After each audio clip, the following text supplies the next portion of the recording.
Hi, welcome to Blank Bodies, a V5 podcast. Horror and tabletop.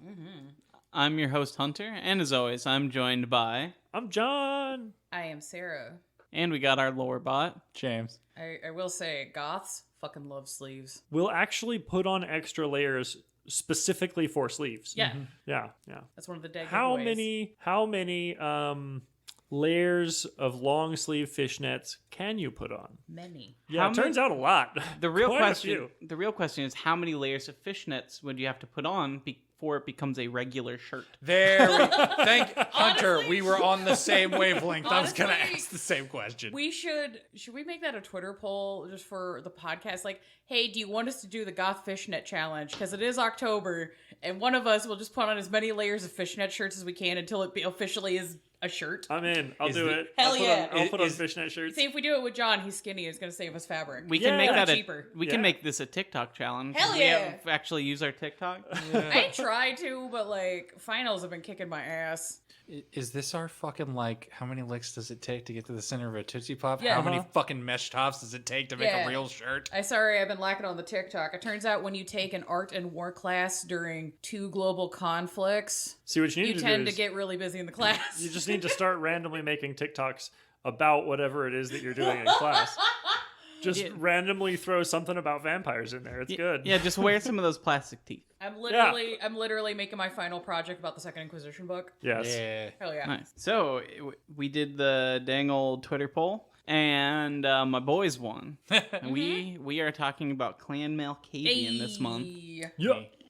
Yeah. So if this happens to be your first episode for some reason, the way we do our clan deep dives is patrons get to vote on what clans make it to the poll. And then we put the poll on Twitter and we let the community engage in Twitter blood sports. Yes. And this time, these sad little boys, they won. The Sads. Oh Yeah. no. Possibly, in my opinion, one of the more depressing clans. Yeah. Yep. We have So- Malkavians. Yeah. We'll get to it later. I love the improvements they made over V5, but oh boy. Oh boy. Oh boy, Rick. Jeez. Oh, Oh, no, jeez. it wasn't good. I don't know. I actually have a pretty hot take about that. Oh damn. Okay, all right. Yeah. So if you want to participate in this process in the future, you can get somebody on the Patreon to get into the groundwork, or just pay attention to us on Twitter and you'll see the poll. While these episodes are coming up, we'll have the new poll coming up. So Yeah, voting on the polls is completely free. If you want to influence who is on the poll, that is patron gotta- exclusive. you gotta give me dollary dues. When did we Dollary become an dues. Australian podcast? I just like Australia. We're trying Not to the keep our government, location but, like, unknown. The people just now. Just now? Huh? Just now you're deciding that? Yeah, well, whatever. Yeah, look, I appreciate people that somehow add a syllable to a one-syllable word. Yeah. Experiment 66 can learn. Anyways, content warning. There are aspects of this clan that are going to cover topics such as mental health, police brutality, and psychological torture.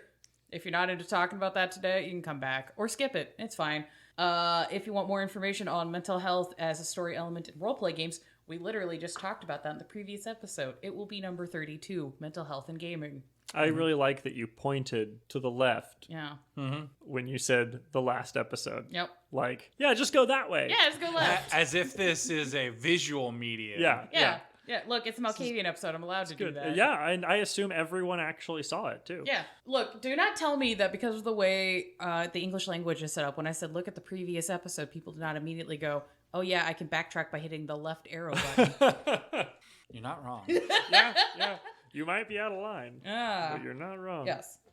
Sources we have for this first part of the episode, because will be a two-parter, is the V5 core book, the Chicago by Night and Chicago Folio books for V5, Clan Malkavian book, Malkavian Revised, Lore of the Clans, Vampire by Night 20 edition, Veil of Night, Beckett's Jihad Diary, as well as video essays from The Primogen, Lore by Night, Outstar, and Gentleman's Guide to Vampire. We do our research here. So much. Hey. I read like 3 of the books this time, all the way through. Oh my god. Not just skim them. I'm proud of you. I read. Usually I get the original book read. That's my goal is to read like the original. But this one I just kept going. Oh, so you finished the original Clan book, the one in the fluff novels. How was that? Oh, the novels? No, I actually have read them. Oh, for no, some I of know. these. I'm just fucking around. Oh. I'm just like, patrons, if you pay enough money, maybe we could like do a review on those books, but that's Those are hard to read. I have I read know. some of them. They're difficult to read. Oh, have you seen the omnibus that just mushes them together chronologically? No thanks. Yeah. So Yeah, no, there's an omnibus that's like 2 thick bits that's literally just like all the events as they happen. Not the fucking clans, like literally just in 1995, July 3rd, July 4th, July 5th. that's nuts. Yeah. That's bananas. That's nuts. I'm here for it though. I did research. I read the first book until I got to the page that's unreadable because I have the old copy, and then I meant to download the new one and finish it, I did but I beat Blasphemous instead. Oh hell yeah. I did post in our group. I took a picture of like the reverse pages and stuff and posted the proper way forward of them. Oh yeah, for sure. Yeah. But That requires effort. But I beat Blasphemous instead. Fair. Is it a good Souls-like? It's a lot of fun. It's a great like 2D side scroller.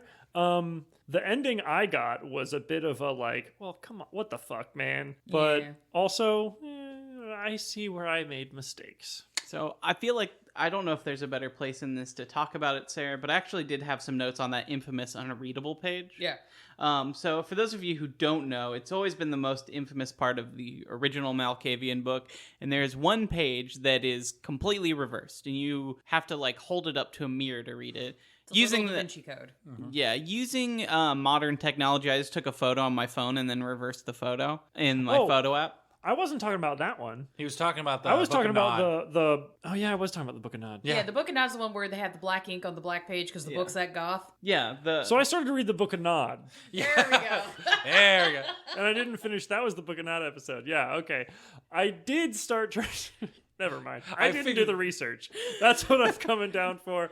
Started to do the homework. Thankfully, Didn't. caught Skipper with is a your pants himbo. down. Yeah, when we did the research I did, we'll go into the next episode for the clan founder and the actual concrete instead of just the yeah. I actually had a point I wanted to make Yeah, though, yeah. about that page that is backwards. Yeah. Yes. It's actually maybe the most important page in the book, which makes it really suck that they made it backwards.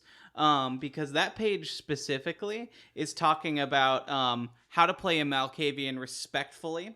How What the to fuck?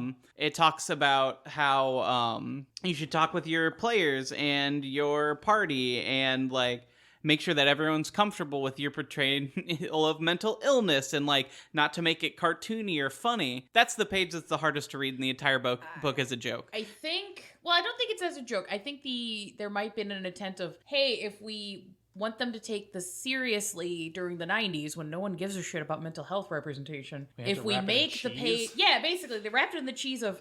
If we make it a puzzle or make it something interesting, people will actually pay attention to it. Yeah. And what happened is everyone went like, "Why is this page backwards?" I ain't reading How that. silly. Yeah, like isn't this clan wacky? I want to play it more. Let me put a hat on. But yeah, it is talking about like here's how you do this and here's how you make it fun, and it does go into more of the like the respect stuff on the next page. But I don't know, I feel like a lot of people skip that section just because, and it's really talking about like here's how you do this right, and it's just like Yeah, it's a book that rewards people for doing the looking, which is I will say also, looking at this in the book right now, it's also next to the picture of like Charles Manson with a lobster claw pooping while a dog's eating it. yeah. I love That's the, distracting. yeah. I love the fact that this episode has started very disjointed and almost unintelligible. I believe that is it's accurate. The vibe. Yeah, I feel But like that's there- just accurate to the But clan. while it is disjointed, there is a cohesive point that is being made, and hopefully people take the time to actually understand it. yeah. So maybe we should back up a little bit. Yep. What the fuck is this clan? What the fuck is this clan? So things that the Malkavians are known for is madness, Madness! Mwah. Madness. This is Malkavian episode. It is. This is Sutter Kane. Yes. Yeah. A little bit, actually. A little bit. Yeah. Yeah. That actually Yeah. works really well. I knew the deep cut that I was going for. Yeah, this clan's also known for people being like pranksters and like sadistic silliness and the unfortunate, well-known term, probably one of the most well-known terms for Vampire the Masquerade outside of Vampire is a fish milk. Mm-hmm. We're going to talk about it a little bit here, just to get it out of the fucking way. So fish milk is a term for people that play Malkavians, but do it in a way that is silly and distracting and disrespectful to mental illness, the clan, and other players and the storyteller's time. This is actually one of the hot takes I mentioned to Skipper had coming into this, but unfortunately this book came into existence, and it does... The first one goes into it a little bit, but not as bad as I think people have the vibe for it, because it came out around the same time that, like, LOL random, like, Hot Topic core humor, like E-Bombs world, mid-90s to, like, early 2000s, like, that just, like, LOL, I have a spork kind of humor was starting to gain some level of traction, and a lot of people said, well, madness, that just means I get to be silly and then stab someone. And, like, that's kind of what the fishmalk... it's an insult term. It's essentially a character that, like, really sucks. It's like, your character is a joke and you're distracting from the game. And oftentimes it's nor funny either. I would like to state for the record, we have, as a podcast, other than Sarah, shit on Tremere almost with rampant disregard. I mean, they deserve it. I mean, they do deserve it. But I would like to state for the record, I will take a serious Tremere over a fish milk any day. For sure. I hate fish milks more than Tremere, but you can't say fuck Malkavian because there are, like, things. I would like to state my thoughts and feelings for that for the podcast. I shit on you guys Tremere, but you guys can actually, like, make characters. It's a difference between, like, fish milks and, like, Tremere. Like, people don't like... We joke about Tremere because they're the shit that they've pulled in the lore and the history makes them kind of dickbags. Fishmalk is more of a issue with players, and I also, that was my hot take I was going into, is that while there is some, I think, writing that has not aged and it feels very 1994 when you're reading it with the I'm crazy, so here's a bunch of pop culture references for no reason kind of stuff, I definitely feel like a lot of that is unwarranted looking back at the original book. I feel like it was more players did this and everyone remembers that player who was a dick and not necessarily this book.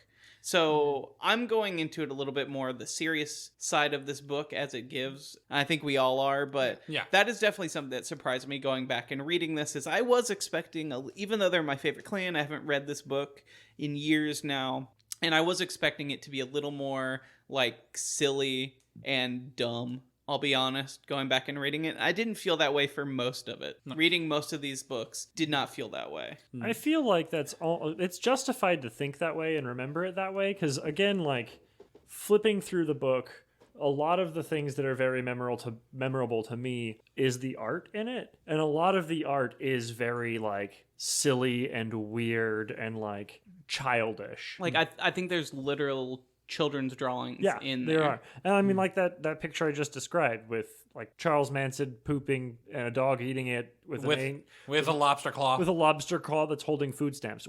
What the fuck are we talking about right now? That's just really weird. I'm sure it's commentary of some sort, but, like, it's real weird and feels very silly. Mm-hmm. So I feel like a lot of the art kind of contributed to that, kind of gave that vibe. Yeah, that's fair. It's also the problem of fishmouth players has colored some individuals' interpretation of the clan, because yes, there are some people, I know from experience running it, that just hear, I have to be crazy? Cool, that's an excuse for me to just fucking be unhinged. I just want to play Gur as a vampire. Yeah, Bingo. I was going to say, like, the prime example I've had for fishmouths for people that are newer to World of Darkness that don't understand the term is, have you seen Hellsing Abridged? Episode 4, Rip Van Winkle in Hellsing Abridged, that is, like, singing meme songs and is making Portal references and just being kind of obnoxious and weaponizing feminism in a way to, like, get away with just being a bitch. Mm-hmm. And it's like, you're not helping anybody. You're being very self-centered and ignoring actual problems. Mm-hmm. No. That character, and every time Alucard fucking just stabs her, I'm just like, good, do it again.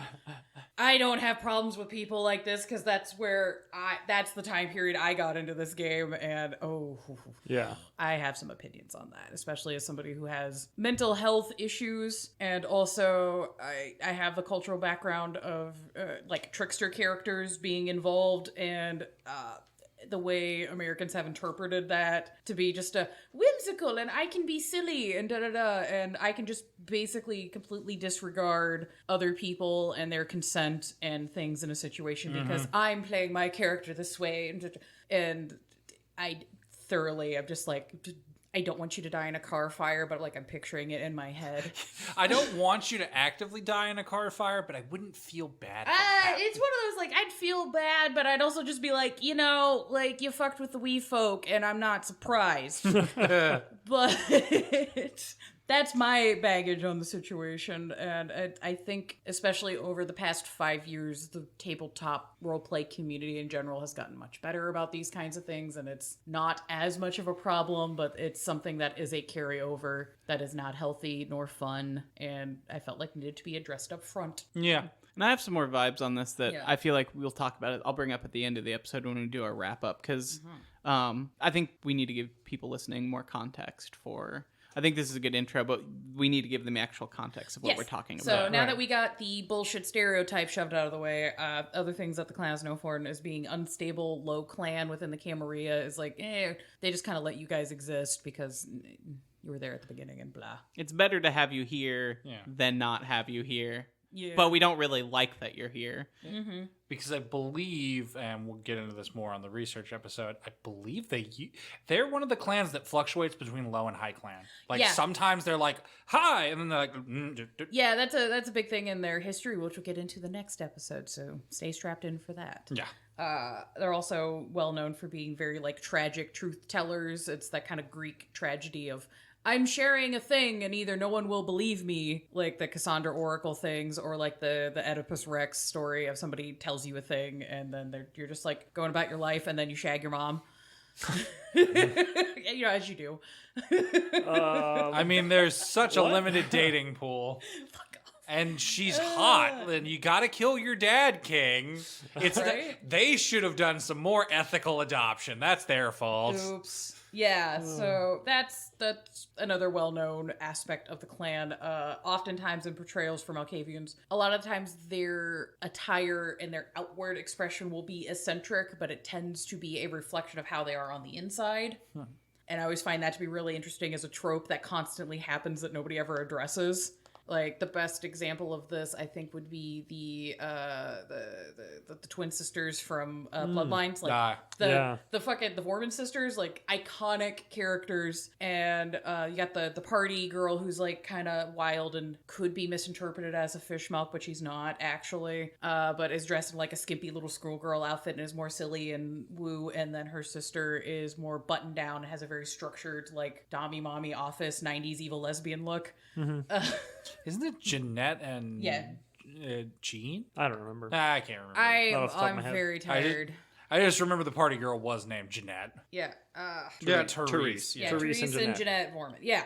So those people, like, the way that their mental issues are expressed through character development is also reflected in the way they dress. And a lot of other NPCs especially, you'll notice the way they are on the outside is definitely a reflection of how they are on the inside, and it's kind of just a fun thing that people just tend to do, and I'm like, I like that. That's a fun trope. But yeah, this clan is also known as Jesters, Cassandras, Lunatics, and Clan of the Moon. Ooh. So they're the werewolves. Yeah. Moon. Well, I think we already got into this, that the lupines also kind of just let them vibe, because they're just like, Sometimes. Yeah. Sometimes. That I believe it's 50-50. It's pretty much like we feel so bad for them that we'll just let them do their thing, and other half the time it's do not suffer a madman to live. Yeah. So Yeah, it's like, oh god, was it the Markiplier bit where it's like, oh look, it's adorable. Oh, it's traumatized. Yeah. It's very much that. We're just like, oh buddy, we're just don't break anything. Just be chill. So yeah, in clan behaviors and socializing, the clan organization. I find this absolutely fascinating. Yeah. There is apparently no organization. None that we can perceive. Yeah, a lot of people who are Malkavians barely recognize the fact that they're in a clan. They're just hanging out. And it's like, I guess I'm in this. I don't fucking know. I had the big brained idea of basically comparing the way clan Malkavian structures itself to a slime mold. hear me out. I know it sounds awful, but if you actually understand the science behind slime molds, it's a collective of amoebas where each individual amoeba obviously doesn't have any context on what's going on in the grander picture, and they're reacting to the other amoebas around them through like chemical signatures and environmental factors. But this collective of organisms is able to make like a superorganism that is very efficient and highly structured and a shockingly impressive like survival organism, like to the point that there's science experiments where scientists have laid out maps and they put food on the dots where major cities are, and the slime molds will move to create the most efficient way to get to the food, and it actually tracks with the exact same way that we plan train and highways. That's nuts. And it's just like, oh yeah, no, they're not just kind of meandering and just like wandering and then food. They just are like, go. Yeah, but like no individual amoeba is the leader. Right. Yeah, because we're about to get into it with the next part. But there is a weird, they have an organization, but it has like no, like, they're already, as you stated, there's no like leaders. It's just the cobweb, as we're about to talk about, is kind of helps have a little unity. Like, they are unified a bit by the web. It feels like there is structure, but there is not necessarily organization. Bingo. Yes. Yeah, like there's many times in the lore where it'll be like, you know how like all clans like have like events and stuff. Malkavians literally have been documented as just like, they'll just show up places in groups. I make notes about that later in the Whoops, script, sorry. actually. Oh, it's all good. But So yeah. we'll also get into our next episodes. But I think the slime mold, that's a word. Metaphor? Yeah, metaphor works. Is good because like keep this in mind when we talk about the history next episode. But it seems to be that whenever a Malkavian seems to exercise any type of control or like leadership within the group, they then later just kind of fuck off and disappear. Yeah. Like, they're like, I've done my thing. I'm going to be gone now. You'll just never see me again. They But- have a... Oh, sorry. Yeah. But, like, they're not dead. They're not, like... They just, like... They do their part, and then they move on. Yeah, they have a very Mouth of Sauron vibe, where it's like, it's not actually the leader, it's just like this collective has a mouthpiece for a bit, and then it's just kind of like, boo. They just like get up and be like, I need to say my bit. Okay, thank you. And then they just fuck off. And then just leaves the convention. Just like, okay, bye. I did my thing. Are you proud, Dad? Yeah, a good vibe for the Malkavians is if you've ever seen, like, the videos where they film, like, town council meetings or that type of thing, and then just the weird libertarian, like, free man on the land walks up and just, like, talks for 15 minutes, and then the council just says, okay, thank you. Yeah. And then proceed to real business. Yeah, occasionally you get like the based anarchist that's just like, this is bullshit when you should be taking care of the community. And then he fucks off and everybody's like, I mean, he had a point. We're not going to change anything. That I'm was- getting paid. That was the Anarch. And then they let the Malkavian have his time to speak, too. Yeah. There could be Malkavian anarchs. It happens. But yeah, so go ahead. Just a terrible fucking Camarilla thought. Just like, they're on the same level of how much we give a shit that they're talking. Just Yeah. like, the Malkavians are talking. The Anarchs are talking. Yeah, we'll get into that Yeah. more. But yeah, so the kind of framework or neural network for this slime mold analogy is based on the cobweb, which is the term more used for V5 now, and I like it better because it used to be referred to as the Madness Network or Malkavian Time, which has some uncomfy. That's Malkavian time! And I'm like, I don't like. There's Yeah. some connotations there This- that I'm like. This is one of the things specifically that I wish got more focus from the clan instead of like the derangements and they're like kooky. It's like we're going to go in detail, but once you hear this, you're like, maybe none of them are actually like crazy or have mental illness. There's something wholly more terrifying going on. We talked about this in the Hannah episode. Yeah, well, we're going to elaborate on that further. So, the cobweb can be conceptualized as a kind of collective unconsciousness that the whole clan shares that is semi-conscious itself. Which may or may not be Malkavian. It's a- Almost like what's it called now? I forgot. Oblivion. It's almost like Oblivion, where it's like it is ever present and it may have an agenda. Yeah, it's this kind of ethereal. It's very like Cthulhian in this. It might have its own agendas and be doing its own thing, or it might be really powerful Malkavians that have figured out how to force their will into the cobweb so hard that they're able to kind of like rudder steer this giant ship a little bit, where it's like it's kind of the equivalent of mentally slamming that satellite into the asteroid, hoping it'll move the asteroid like 1 degree. Right. But that 1 degree can make all the fucking difference. I was gonna say something, but I'm afraid it would be come off as a little too mean. No, what's up? It's like when people make political tweets and then think it changes anything. Yeah. Just kind of like throwing something out into the void and hope. Something Well, the works. difference is the powerful Malkavians are probably having some effect. The random political tweets, probably not for most people. And now and again, you get one that just really strikes a chord. Everybody goes, yes! Yeah. Or you get one, everybody goes, no, and they get ratioed to fuck, and we all have a good laugh. Not that I don't do it myself too, but I feel like it's important to remember that we don't always speak from the highest pulpit whenever we post shit online. Nope, that is very true. And that kind of analogy to Twitter, yeah, all Malkavians are connected to this ethereal like neural network, and it grants them access to each other, dead, alive, potentially both past and future. That's painful. Yeah. So basically, Yeah. imagine that for the sanity's sake, and it kind of goes on with what Hunter was saying. Imagine if you had your Twitter feed scrolling, like doom scrolling in your head constantly against your will and reason every second you're fucking awake. Yeah. That's why the clan is kind of known as like the prophets or the like seers, is because they're quite literally could, and not everything they get is real. It's just like Twitter. Like you might get like some dude's random horny post followed by like war photos in another country that you can't do anything about, followed by like a silly drawing of a cat. Like, Then- but it's just constant in your brain. Yep.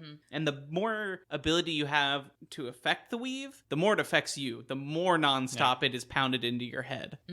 Oh god, could you imagine? I just thought about this. A parasocial relationship with another Malkavian through the cobweb, Ugh. where you just have constantly gotten their shit, but it's only been one way, and you just feel like, I feel like I know this person, and da da da da, and then you finally meet them, and it's just you are fucking insane because you're like, I know so many things about your internal thoughts and your plans, and I want to help, and they're just like, I don't know you, Right. sir. This is a Wendy's. Yeah, well, sorry, motherfucker. That almost happens in one of the books, I'm pretty sure. But Yeah. So that's one of those another dark level of just within the cobweb that explore safely in your game, please. Yeah. Can't they use that for communication too? Yeah, there is a lore sheet for the cobweb, which I will add more sorry. details for when we get to that on the next episode. But to yes and that, yes, it is common for Malkavians to kind of mentally and emotionally reach out to the cobweb to communicate and or share information or gather information, and it's kind of like a ham radio. But you don't know how really to control the ham radios. You're just spinning dials, being like, man, I hope I get somebody. It's a ham radio, but there's also not codes to use the ham radio. There's no codes to use the ham radio, and also the ham radio might also be God. You never know, you know? I think James whispered it, but like that is one of the big rumors is that the clan founder, although I guess clown founder might be a little bit offensive. apt here.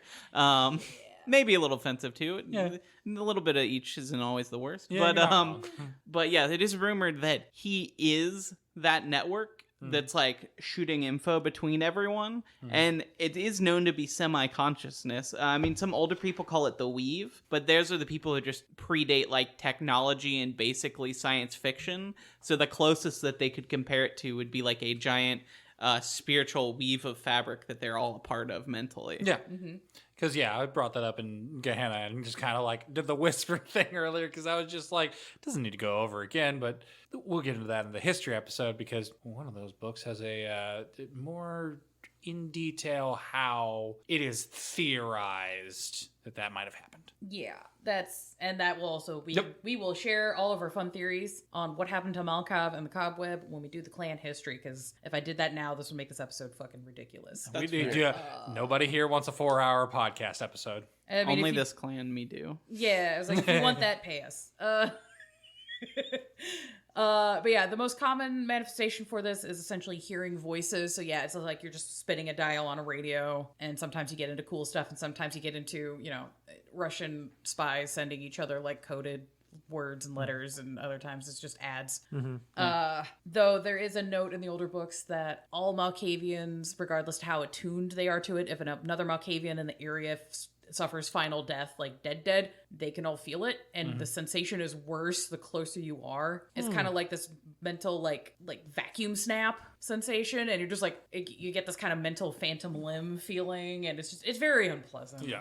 There's a I'll say it's not just how close you are either. It's also how powerful, specifically in the Cobweb himself, the person who died was, and you are. So as you grow more powerful, you're also just like to the point where you're near constantly feeling your brethren die. There is an anthology podcast that I really like called Limetown. Okay. Rest in peace. I love that podcast. It said rest in peace, didn't Oh, it? It yeah. ended without a real... There's more to it because there was just one season. I think there's like 3 or 4 now. Oh, really? They came back? Hell yeah. You should watch more. It gets He's like, the first season is really, I think, the best one, but it is anyway. There is a scene relatively early on. Spoilers. Skip ahead a little ways if you don't want to hear it. But there's a scene pretty early on where they are doing experiments to get like chips that create telepathy so they can talk to people. And one of their experiments was put it in a pig and put it in a person. So that like simple brains, easy enough. It's just plain. And he talks about like the closer he is to this pig, Napoleon, the more he can feel like what Napoleon is thinking. But it's a pig, so it's really just mostly emotions. And then something happens to traumatize Napoleon, and he never actually gets over it. So the dude kind of always feels his anxiety. And as the pig gets more anxious, he can feel it further and further away until they realize like, oh, this pig's broken. We can't do the experiment anymore. We got to kill it. And he feels Napoleon die. Yeah. And yeah, it's like, it's a tragic like moment. It's like horrifying, and all this at the same time you like kind of want to cry because like he's built this emotional bond with this pig. Why didn't they just So take this chip out? Well, because it was just like, so the pigs were really there for food. Yeah. And they were like, let's just use this one for the experiment. And then, well, pig's broken, make it food.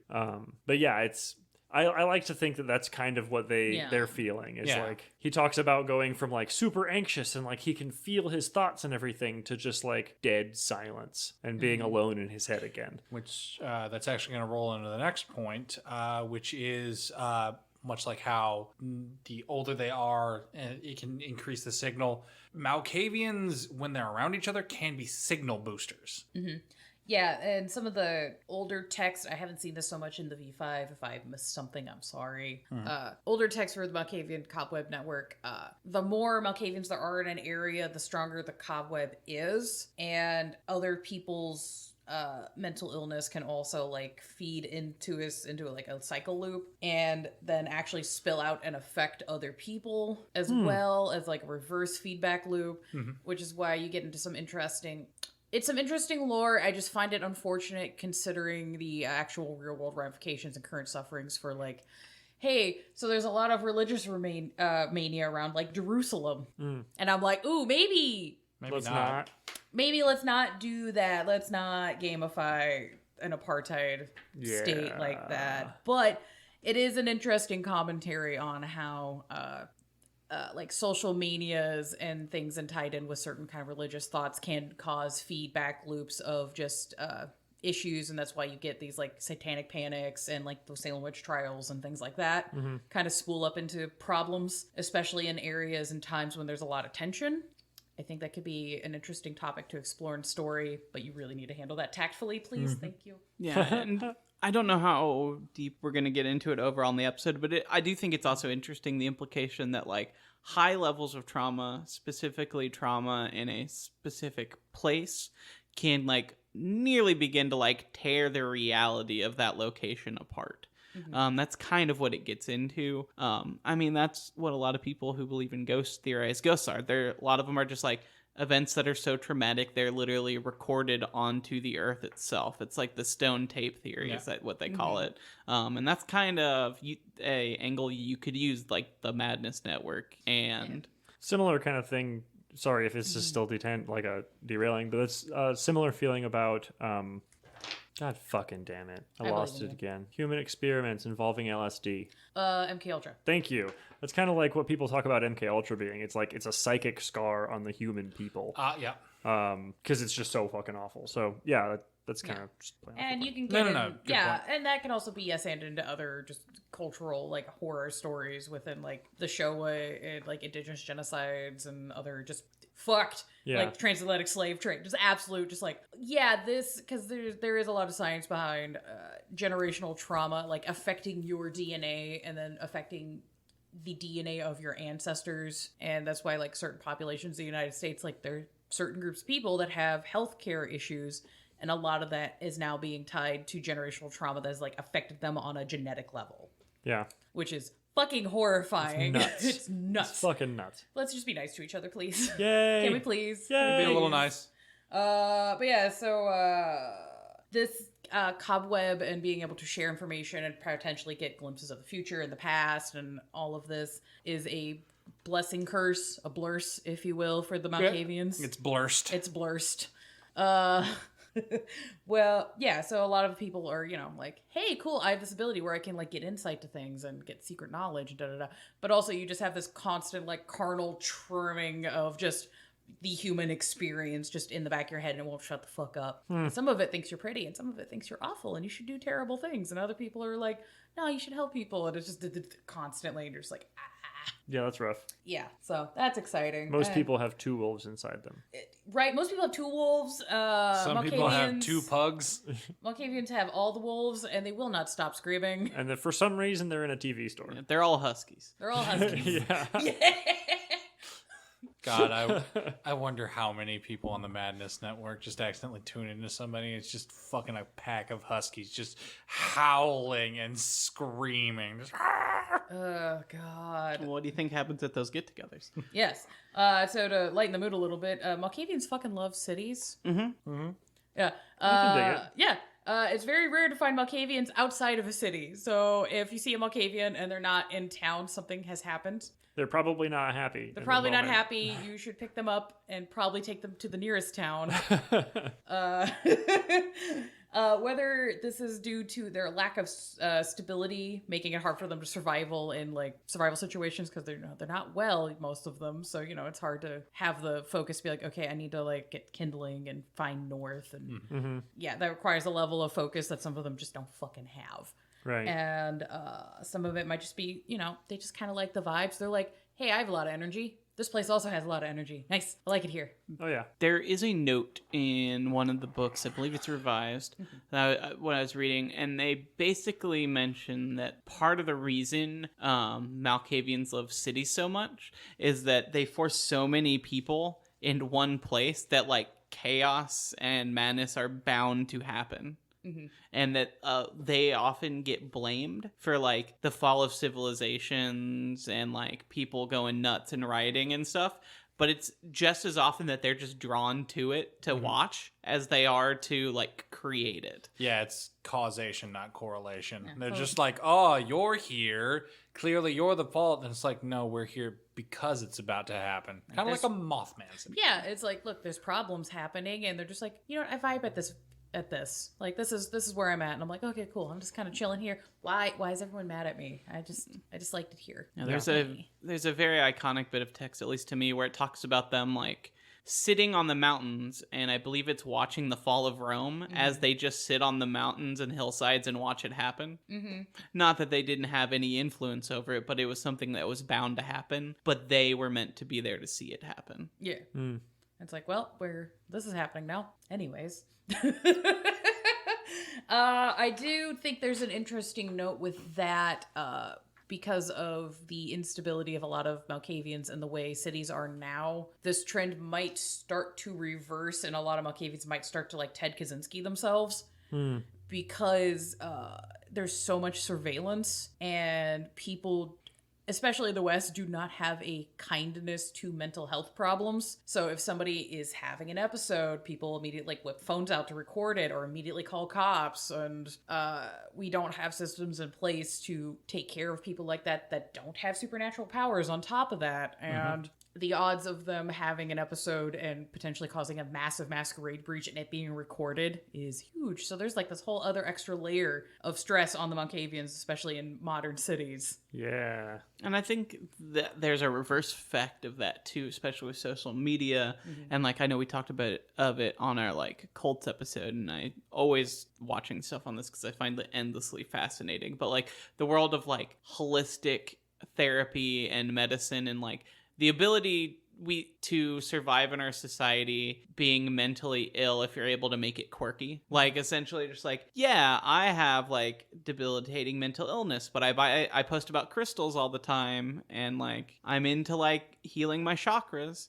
Like as a white lady, like there is like a little give and take there to where like Malkavians could do fucking well right now if they had enough like Instagram followers and no oversight.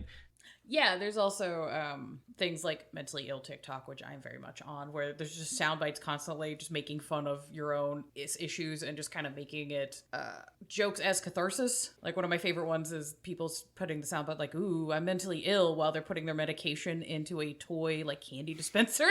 And I'm like, hey, if that's the tool that helps you take your meds, Do it. do it. For surezies. Is there anybody on this podcast that isn't on mentally ill TikTok? I'm not I on am TikTok. not on TikTok. Yeah. Okay, that makes You guys sense. would immediately get thrown into that.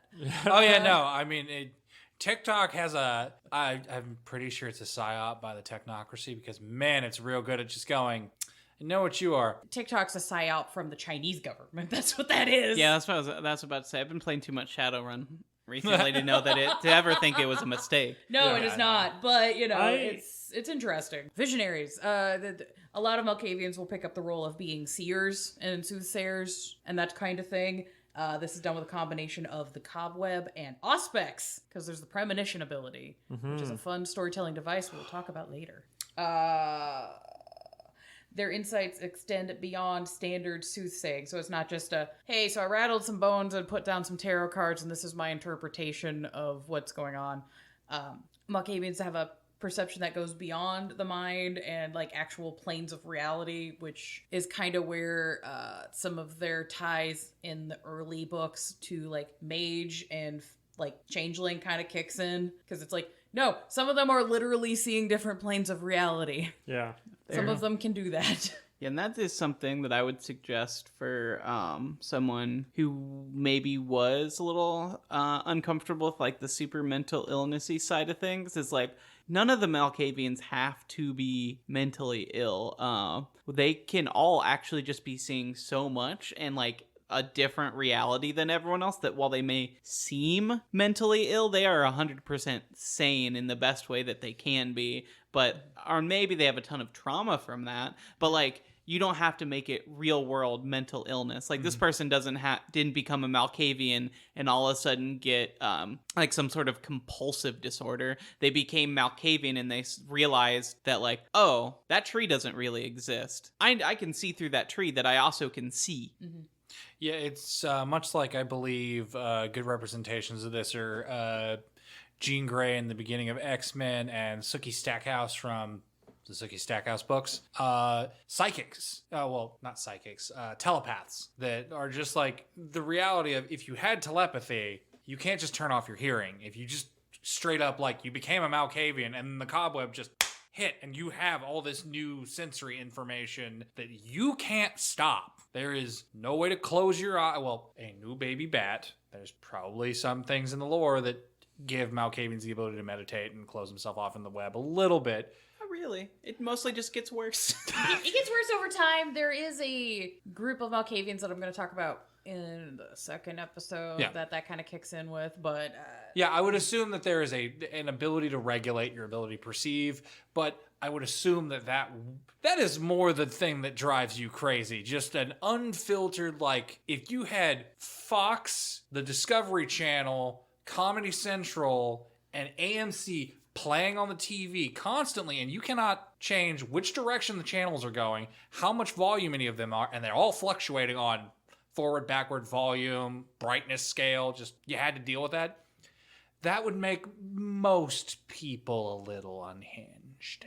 kind of also ties in for another media reference, our much beloved film Videodrome. Oh yeah. No. Yeah, like this guy is being bombarded with a radio signal through TV, and it like completely fucks his perception. But if you follow his train of logic, the protagonist's reaction to the infiltration of media into human consciousness with violence like completely makes sense. But everybody that is an outside observer would just see, oh, this is a crazy guy that's come to shoot TV execs. Yep. And they're just like, what the fuck? But this guy's also getting constantly bombarded with like psychosexual like trauma and just bullshit, and he pulls a gun out of his stomach vagina, and the movie's sick. I will never not be stoked thinking about that scene in the Keystone Art Cinema where you could tell there were a few people there that did not know what they were getting into. And then that scene happened, and this guy stands up, and I can see him just shaking his head, and he just walks out and does not come back funny, in. because that movie was made in like what, the mid 80s. Yeah. Like, this is a 30-plus-year-old movie, and people are still just like, nope. Can't do it. I know this is a weird deep dive, but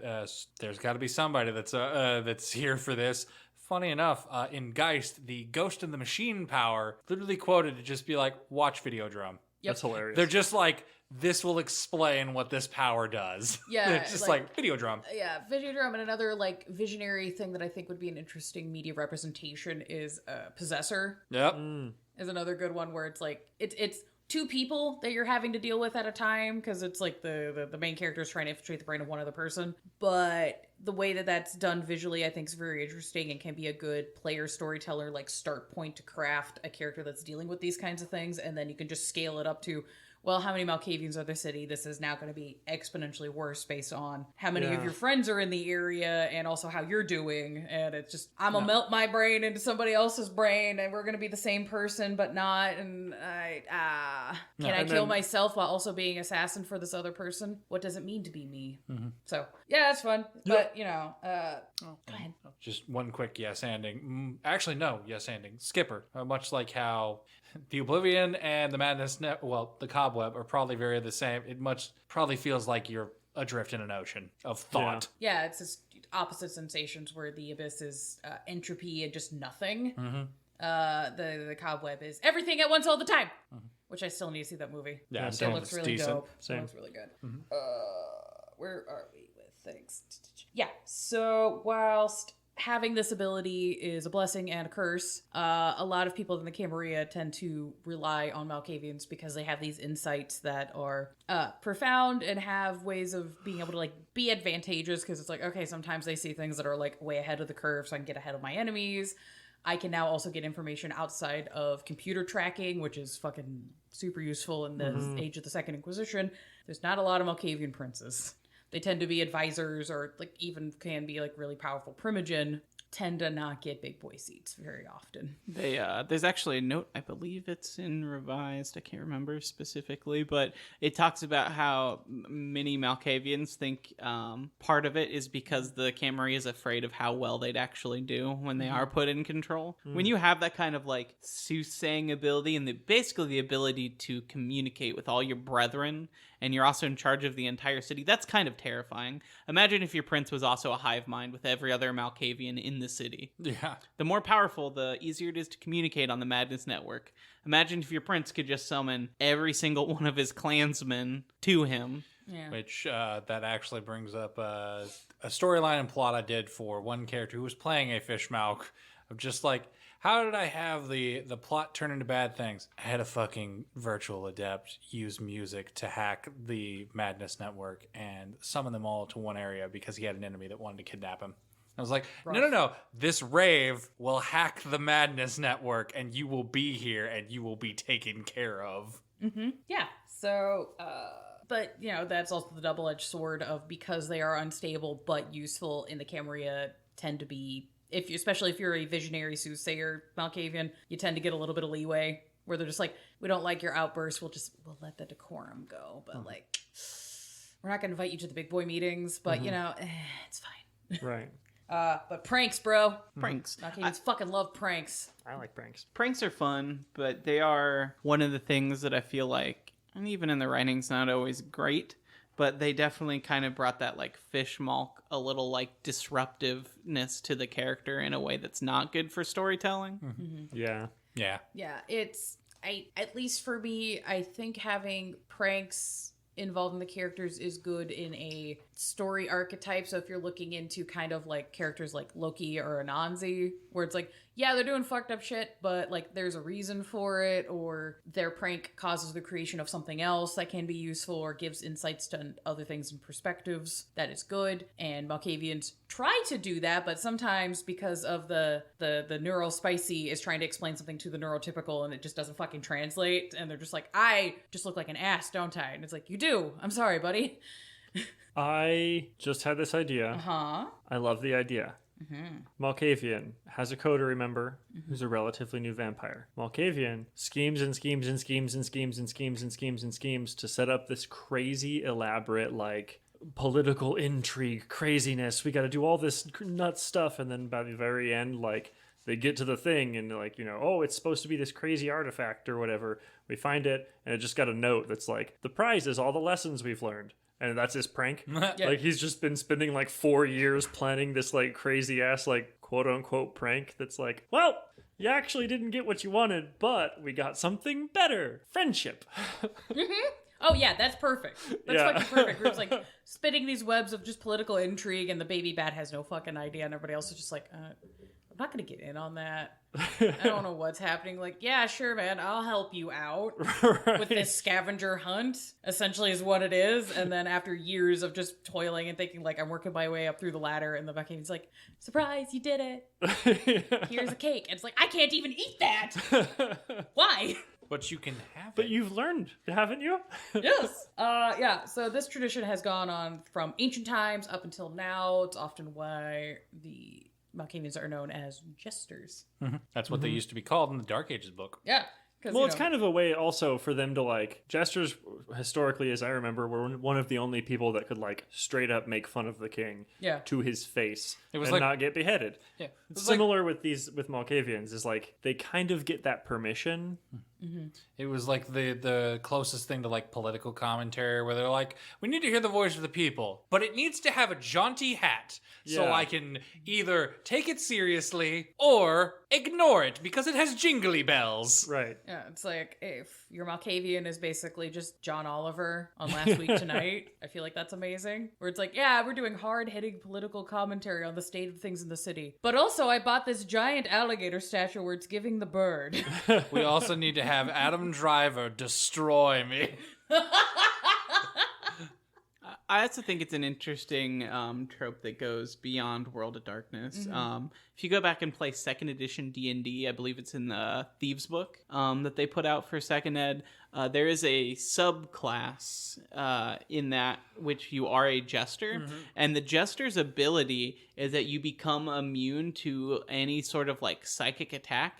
Like if someone tries to read your mind, they instead have to roll to avoid taking damage. Dope. Because your brain is so like fragmented and just like unpredictable. I just think that's interesting that even like D&D was doing that way back when. I do think it's very funny because I've considered playing that in second ed. They also have proficiency in combat juggling.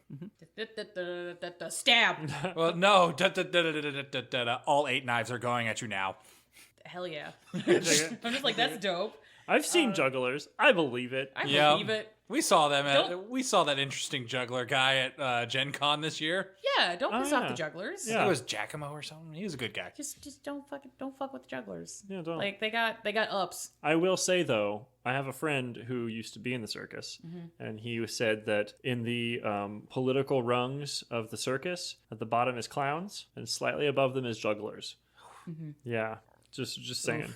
Jugglers, I'm sorry, but you're at the bottom of the food chain. Everybody as far looks as we're down aware. on you. Things might have changed. Yeah, I mean, Yeah, Steve-O's was a clown, and look what he's done for those people.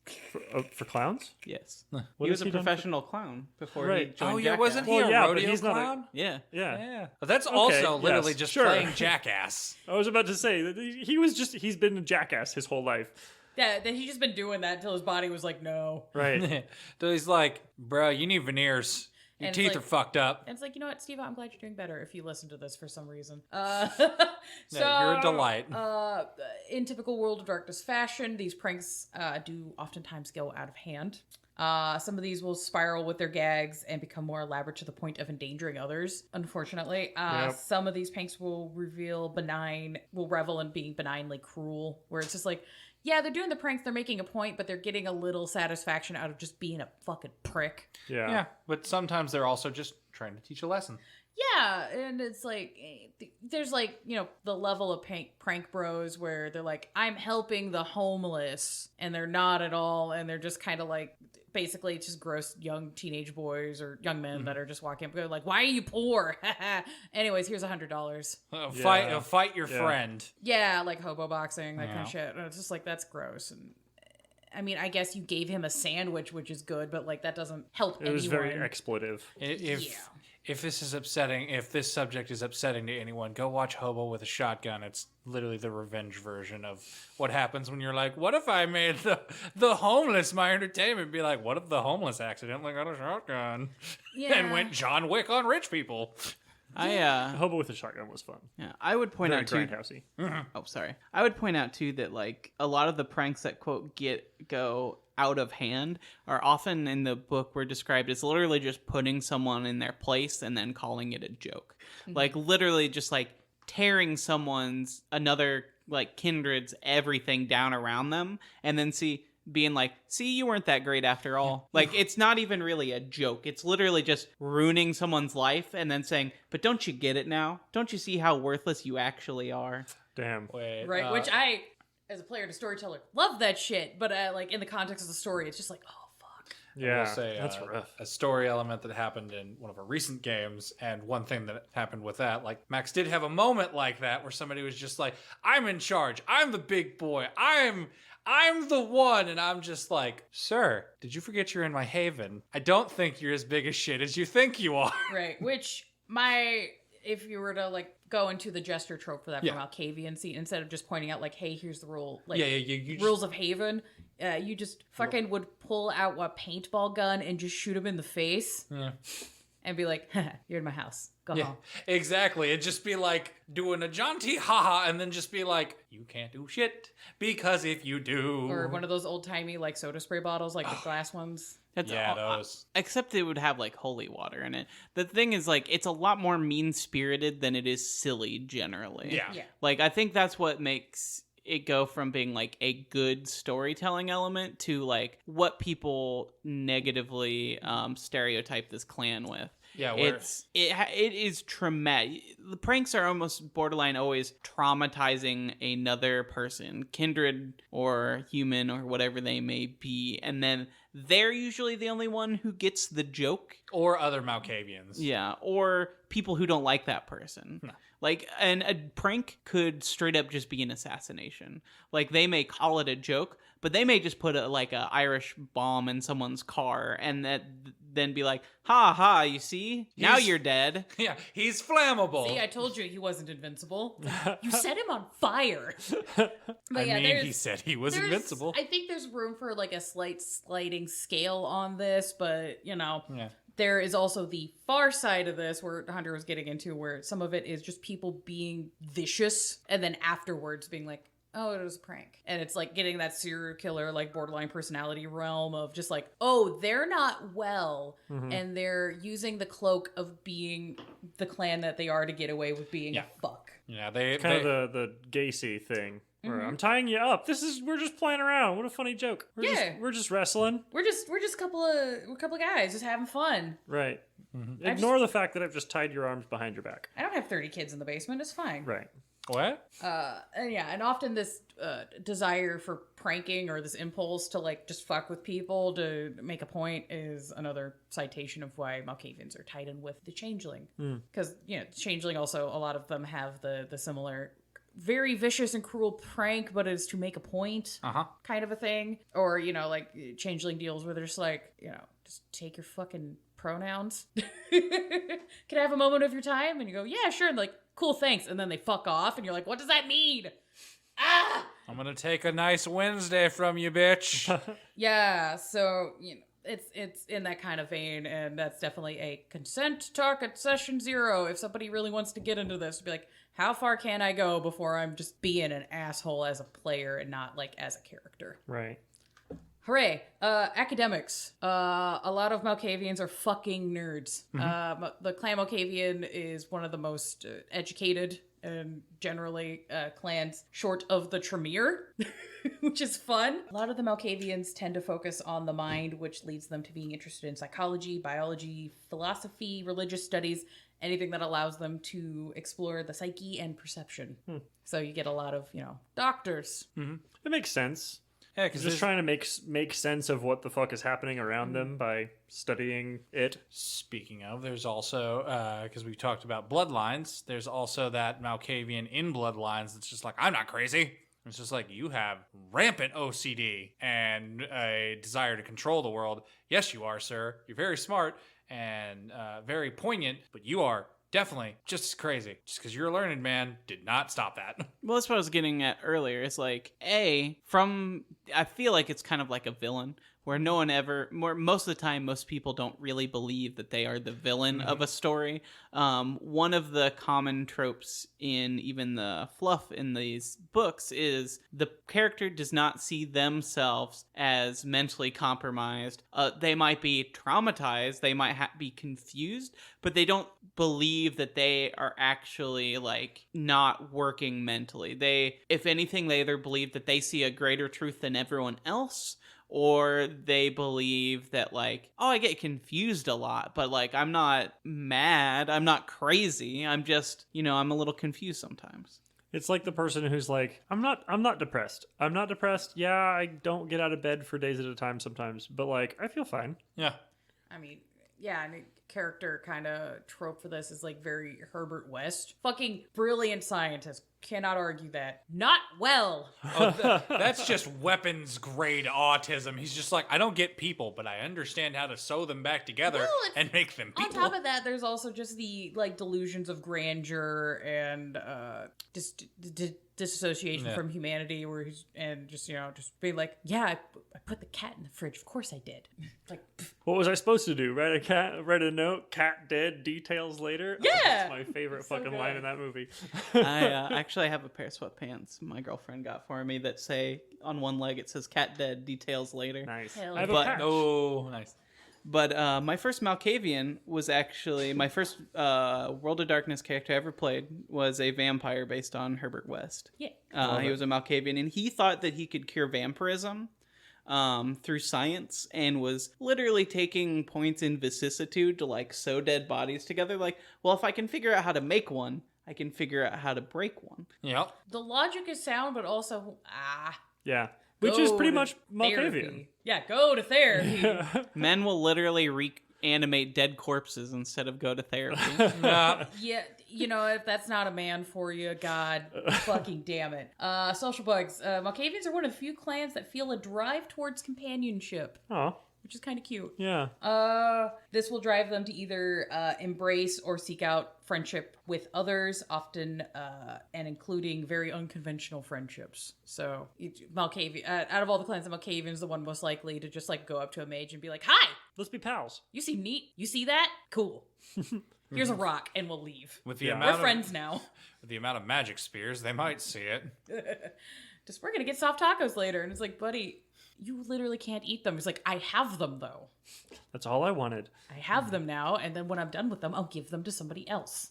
Yeah, what I'm literally picturing a Malkavian just picking up a mage, just one-handed. Doesn't know how he does it, but just picks up a mage. We're friends now. We're having our tacos. See, I really like the. I'm stuck in Toreadors you're because I good. can. I love him to death. Yeah, that's fine. But I like the idea of a Malkavian and a Toreador becoming friends, Oh, and the hell Toreador yeah. just being like, he takes me on adventures. He's whimsical. I don't Yeah. have to think about the social bullshit We and, just and hang who I out. have to cut down. It's just a vibe. I Yeah. can just wear sweatpants and hang out. Like, Right. he doesn't care. He doesn't judge me when I put weird clothes on him. He just kind of actually enjoys it.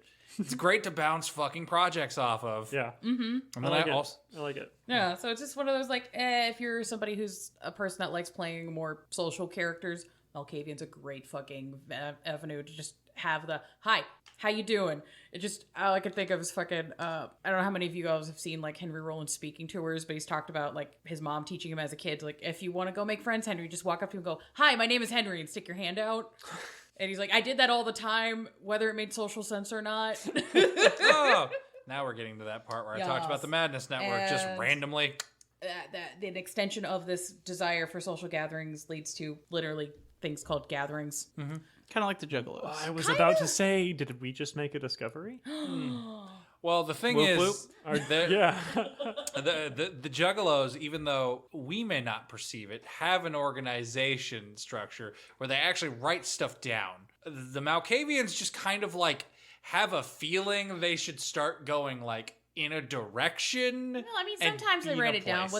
What they would do is like, just like, look, we're gonna write an address in all of the phone books on the same page, and we're all just gonna know to open that page, and that's where the address is. Okay, the most unrealistic thing we've talked about so far. Juggalos can't read. Aw, I'm kidding. that's so sad. Yeah, no, they're just like, yeah, no, we know the date of the meeting because of the UBC code on the Fago bottles. Right. Yeah. That's their cobweb. Fago bottle cobweb. Right? So this also kind of leans back into my slime mold theory, where it goes back to the slime molds. Yeah, the Malkavians, because of the cobweb and just the way that they organize when they decide in an area to have a gather. The word gets out. There's various ways of doing it. It could be radio broadcast. It could be text messages. Could be graffiti. Could just be somebody in the city through the network just being like, hey. Yeah. I want to hang out. We should play Xbox. There was essentially in the old editions a side discipline you could take. I believe it was counted as a skill, but it let you manipulate the madness time, as they called it. And that was the distinction. The Madness Network is all the everyday the flashing images in your head. Malkavian time was specifically an ability you could take that let you just instantly know when and where a meeting was happening and call them yourself. And the more dots you had, the more warning you got, or the more people you could draw to your gatherings. Yeah. Kind of fun thing, cool. though, and in juxtaposition at the Gang Girl when they would have their organized, quote-unquote, meetings, and it would just be, like, kind of a festival, kind of a free-for-all punch fest. The Malkavian meetings tend to be rather chill. I like the idea of them just having like a bunch of beanbags. That kind of, yeah. People just meet up, they share information. Sometimes somebody gets up and makes an announcement, and then y'all fuck off. They talks about in the book where literally not everyone who shows up to a gathering may ever even learn the business that was taking place at that gathering. Like 3 or 4 people may be like scheming in the corner, and everyone else is just hanging out and having a good time, which to me is like kind of fun, but also to me appears as a form of cover to where like if your 3 Malkavians are scheming in a corner, but there are 12 there just doing their thing, to any outside observer, it's just gonna be all a bunch of chaos. Yeah. Or just like, okay, Kind you of guys... the pack a zebra the evolutionary trait there. It's just we all blend in together and it just makes it hard to pick one out. Yeah. Yeah. But yeah, you can kind of think of these as like community, like council meetings, or it could be like a work, like office mixer, like people just meeting up at the cooler, like, hey, Bob, sup? Or like a block party sometimes where it's a little bit more festive. And they're just like, hey, look, I bought creepy paper. I've decorated this time. Ta-dam! Yeah. And I love that. I always love the juxtaposition of putting something kind of wholesome with just these absolute fucking psychos that vampires are, and just seeing how people parse that, where they're like, I've come to play a cool, sexy vampire game where I'm going to be hot and a badass. And I'm just like, well, you go to a convention hall and somebody has set up a punch bowl. It is just regular punch. There's like orange slices in it. And everybody's just kind of pleasant. And there's like very lame, just kind of chill music just playing in the background. Everybody's like, what the... I just like the Colin Robinson things, honestly. See, the thing is, when you're playing Vampire the Masquerade, Yeah. and you go to a party where you know there's going to be other kindred, you're probably going there for some sort of like pretty serious reason. Vampires always have a serious reason to do everything. And you show up, and there's a pleasant guy serving punch and like little triangle sandwiches. As a player, the first thing that my brain goes to is, what the fuck is happening in the basement? What the fuck is happening in the basement? Do you want to go to the basement? No, but I have to. I didn't say you had to. I know, but I got a thing. Yeah, see, that's why I'm awful as an ST, because there's always some fucked up shit, Yeah. regardless of how pleasant the front is. And I'm just like, it's up to you if you go. If you don't go, then you're just not going to know. You don't have to. You don't have to know. You don't have to know, but, things are happening. Yeah. Yeah, speaking of things happening, the embrace. Malkavians tend to embrace from all walks of life, so good news. Yay. Everyone's at threat. Everyone is at threat. It also tends to they also tend to, if they are making a choice to lean towards anybody, it tends to be people that either already have mental illness or tend to have like really bad streaks of luck or like have tough life upbringing. So you get a lot of the tragic, like, oh no, everything in their life went wrong, and then somebody showed up and was like, hi, what if I made it worse? Do you think that part of that might be, I hope this isn't something we're going to talk about, that Yeah. might be like almost a mercy that the Malkavians look at? Like, if I'm going to embrace someone who's already mentally unwell, they might be able to actually handle this. That's what I was about to say. Like, it might be somebody that has the mental fortitude to already be like, well, you already kind of know. Yeah, I wonder Yeah. if that's For some like, of them, part that of might be it. So they talk about it a little bit, and there's actually a discussion on our Discord that was happening about like the embrace and like physical and mental illness and how it handles that. And I think there's a quote that I want to save it for this episode because people have been talking about it. It's in Revised, and it talks about derangements, which don't exist anymore. So don't get hung up on that.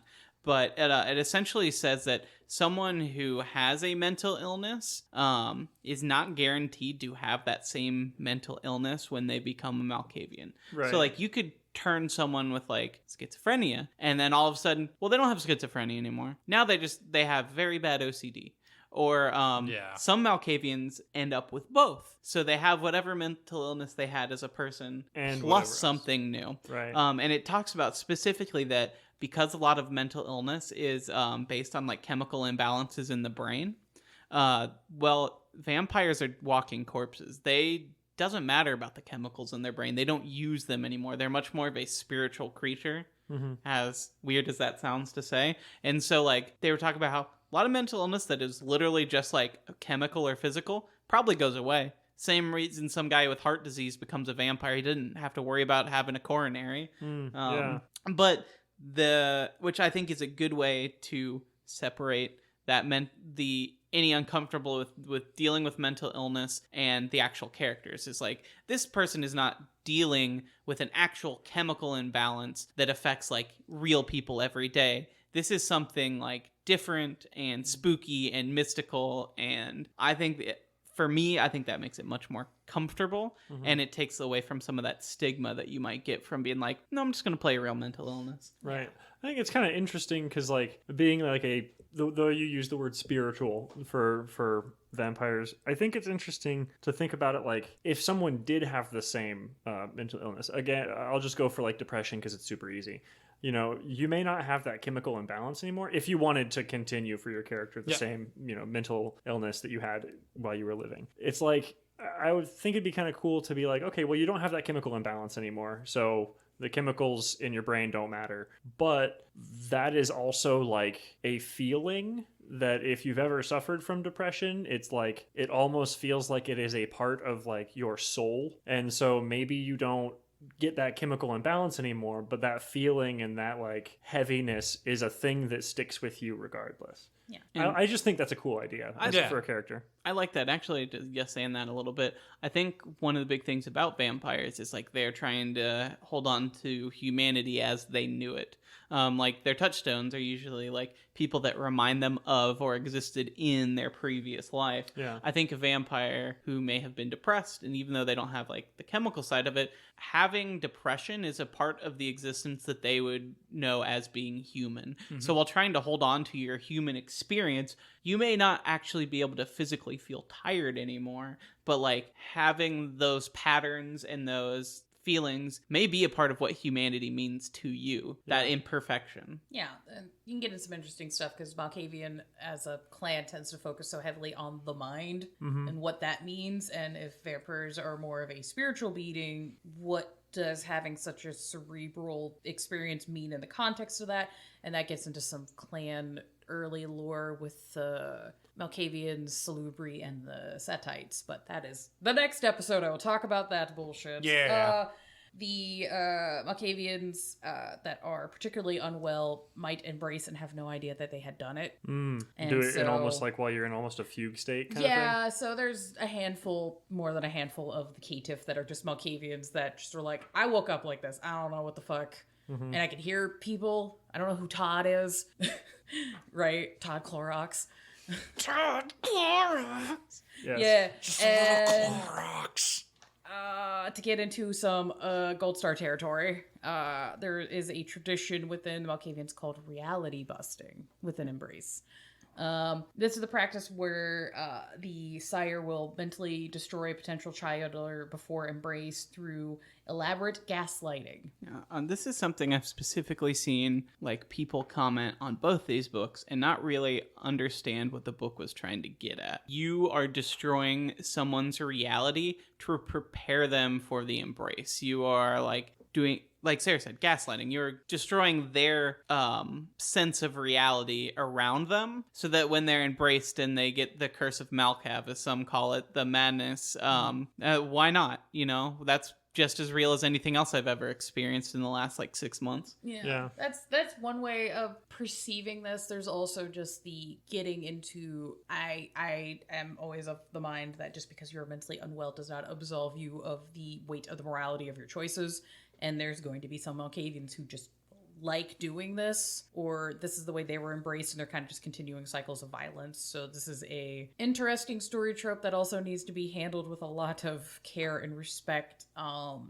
I think some media examples of this stuff can be things like Eyes Wide Shut, or I think it's called The Game. It has Michael Douglas in it, and basically his friends hire some company to do a really elaborate like prank puzzle thing for him to process, but he's not aware he's involved in it. He just thinks people are like harassing and gang stalking him. It's a fucking good movie, but you're also just like, what the fuck is happening? Yeah. Would society work for that? I think that would work for that as well. Because it's like he's not necessarily actually. Well, he's kind of being gaslit by the therapist. town? Well, the whole Well, town. no. But specifically, the specific- therapist was very gaslighty, like Yeah, I was switching about out to the say. tapes and all that kind of stuff. Specifically, like the 1% of the town, because it wasn't like the whole town. Because like the people who were not part of the society species Yeah. weren't gaslighting them. They didn't know. They were just like, "No, you're a rich kid." And it's like, Yeah.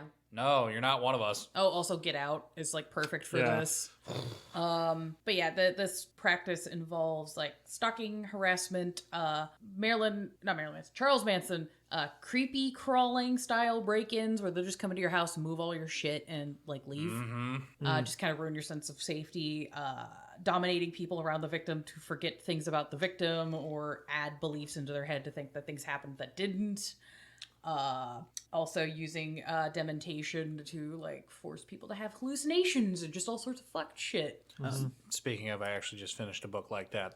It's called The Girl Who Lived. The people that are fucking with her because she's already mentally unwell in the book. Again, until the end, they make it seem like, oh, is this really happening? An unreliable narrator, because they'll just do stuff like you said, creepy break-in, where they just come into the house and they just move a picture, steal something that you can't tell the cops you had. And just like, did this happen? Or did you actually have that object? What happened? Yeah. And I mean, it's specifically, it's real dark. And they do note that it tends to be something that is done by Sabbat Malkavians more than anything else. Yep. Yeah, which I'll get into with bloodlines and subcultures. So this ties into Malkavian Age Tribute. I wanted to talk on this real quick because, you know, the Sabbat are back, and this is a major chunk of the clan, unfortunately. So Malkavians and the Sabbat are far more unwell than those in the Camry and the Anarchs. A lot of them tend to be more intrinsically violent. There are parts of that sect of the clan that will use human entrails to read the future, which is a tradition tracing back to the ancient bloodline of the Ananki, which would use human sacrifices and collect trophies as meditation foci. Yeah, not good. These Malkavians tend to be the kind of serial killers, cult leaders, suicide prophets, you know, the Joker TM. Like, those kinds of guys where you're just like, oh, you're just super not well. What's his nuts from Deer Hunter? Was it Robert De Niro's character? Anyways. A lot of these Malkavians are skilled in psychological abuse using torment and torture to extract information from victims, to break a sense of ego, to push people into being accepted into the Sabbat, into their cults, as well as just general terror tactics. Yeah, just for fun. Just for fun. You know, just we live in a society kind of shit. Some of these Malkavians are specifically bred or trained for mass chaos within Camarilla territories. and are often used as shock troops in the Gehenna Wars. So people involved in this are saying, like, shit's fucked. This is a big chunk of it. Yep. Yeah. They're just like, oh no, they're violent and not well. Yeah. Right. Whenever And you they have superpowers. Yeah, whenever you train a soldier to not give a shit about its well-being or even comprehend its own well-being, surprisingly effective. Yeah. And then there is the Biat Majnun, which is just Clan Malkavian in Arabic. I probably did not say that right. I'm sorry. I will try to learn Arabic when I can. Yeah, you should probably like learn an entire language for this podcast. Bitch, I might. Don't tell me. Don't challenge me like that. Somebody should pay for Sarah's Duolingo. That owl has been demanding kneecaps. We'll add that as a Patreon tier. Sarah will download Duolingo. Start learning. Anywho. Many of the Majnun in the Ashira and more Eastern cultures tend to get more respect than they do in the West. They have respected positions of being advisors, bodyguards, and prophets. I dig the advisors and prophets. I'm confused about the bodyguards. I guess like being able to see something ahead of time, but also being a bodyguard does require like focus and organization skills. And like we said, they tend to not be great at that. Well, if you're somebody who has dumped a lot of points into aspects and dominate, you should be able to resolve problems with very minimal violence because you're like, I can see it coming, Yeah. and I can be like, no, You can just sit. go Drop the yeah, gun sit. before they even draw it. Yeah. Yeah. And also, this is a little off track, but I feel like it does kind of track with the clan, whereas like they do much worse off the less like guidance and position they're given. Just like anyone else with any other mental illness, like the less support and structure they have around them, the worse they are. That's why the Sabbat are the worst among them. Like there have actually been studies that show that like autistic children who are raised by parents with autism actually show much less signs of their autism, like in testing and stuff. Even if they can clearly prove that the children have autism, when they test them the way that we use the markers we use, a lot of them don't have it, or the social like issues that a lot of others do, because a lot of it seems to be they've started to think might be coming from trauma of raising a child in a way that they can't comprehend, that may work for people who don't have autism, but the parents, having grown up with that, are better equipped to teach those children, and they Yeah. actually don't show those signs. And I could see something like that in the Shira, where like they are given like respect and places in society, and so they weirdly work in that society better as that they are accepted into it. It's a That makes give and sense. take. Yeah. Yeah, that makes sense. I like that. Yeah, which is... What about the Ashira's thoughts on their prophetic abilities? Yeah, there's some kind of squidginess, and I'm not going to sit here and act like I'm a scholar of Islam. I'm fucking not. But there are some Muslims that take issue with the fact that Malkavians are like, oh, I have the power of prophecy. And they're just like, no, Muhammad was the last prophet. And this is literally going against our doctrine, and it's kind of blasphemous for you to be like this. Why are you like this? Yeah. And some of the Malkavians' responses are, Muhammad was the last living prophet. I'm technically dead. And I'm like, that's so good. I love it. I just like the fact that they have a small connection to the Jinn. Yeah, I will go into more detail on that on the history, because it's a really neat alternative story from Malkav. But their ties, instead of being with the Changeling and the Fae, as we have in the context in the Western canon, it's the Jinn in the Middle East. And I'm just like, that's cool. Yeah. I like that. Little trickster spirits that are just like, well, you didn't answer my questions 3, so now I'm taking your things. Womp womp. And Jinn also have a history of being tied in with academia and scholarship, and so it kind of folds in nicely. Yeah. There is a big debate within the clan in that part of the world about whether or not those stories are true, or if they're just like cool archetypes that we can just kind of follow and go along with. Right. So that's kind of fun. And this is a little addendum to our ghouls episode that I thought was interesting. I have a friend who specializes in Muslim studies. He's learning the language. He wants to do like volunteer translator work for like Doctors Without Borders and stuff hell like yeah. that. But he was talking about, it's really interesting because the ghouls that we pulled from are pre-Muslim. A lot of that in like the undead creatures coming out of the grave stuff. A lot of that is pre-Muslim, and actually a lot of Muslim beliefs on ghouls is that they are almost like holy creatures, and they're viewed as like scholars and like devout Muslims, which I thought was interesting. that Like holy revenants? Kind of, yeah. Basically, the research I was doing on folkloric ghouls, like everything I'd seen had come from pre-Islamic or early Islamic, like poetry kind of stuff, and then a lot of the stuff I'd seen about mythological creatures being scholars within the Islamic context tended to be more jinn than ghouls, but I also don't have all of that cultural context, so if people want to send me shit to read, I'll fucking do it, because I love that shit. Because while I don't have the details, and I'd be fine with being corrected if I'm wrong, I'd welcome it, but I believe that the shift in those countries to a Muslim country and their folklore and their society changed just as much as like Europe's change from like Celtic religions to Christianity. Now, I can't say if it was as traumatic as it was, but it's definitely a massive cultural shift in their history. So there's a double side to that, and I think that's an interesting point that they brought that up here. Hell yeah.